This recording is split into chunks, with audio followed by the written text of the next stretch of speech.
High সবাইকে, welcome back to my mini blog again. তো কালকে তো ছিল বাবা লোকনাথের পুজো, তাই নিজের মতনই ঘরোয়া পুজো একটুখানি দিয়েছিলাম। প্রথমে সকালবেলা উঠে আগে নিজের ঘরে ঠাকুরকে পুজো দিয়ে লেগে পড়েছিলাম রান্নার দিকে।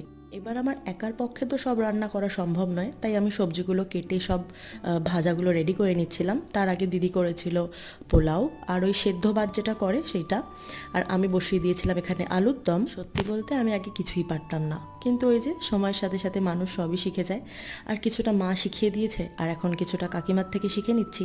এটা হচ্ছে আসলে আমি যেখানে ভাড়া থাকি সেখানকারই কাকিমা, আর কাকিমার দিদির ছেলে ভীষণ দুষ্টু। তারপরে মোটামুটি সবটুকু আমি জোগাড় করিয়ে দিয়েছিলাম। আসলে কাকিমাও একটু কষ্ট হচ্ছিল করতে, তাই আমি আর দিদি মিলেই সবটুকু অ্যারেঞ্জ করেছি। আগে জানো তো শাক বাজাতেও পারতাম না, মানে হ্যাঁ সত্যি। যাই হোক, বিকেলবেলা তারপরে খেয়ে নিয়েছিলাম, অনেকটা বেলা হয়ে গেছিলো, বাট ভীষণ ভালো খেয়েছি। আর এই বৃষ্টিটার অপেক্ষাই করছিলাম, এইভাবেই দিনটা শেষ করলাম। যাই হোক, ভালো লাগলে একটা লাইক করে দিও, বাই।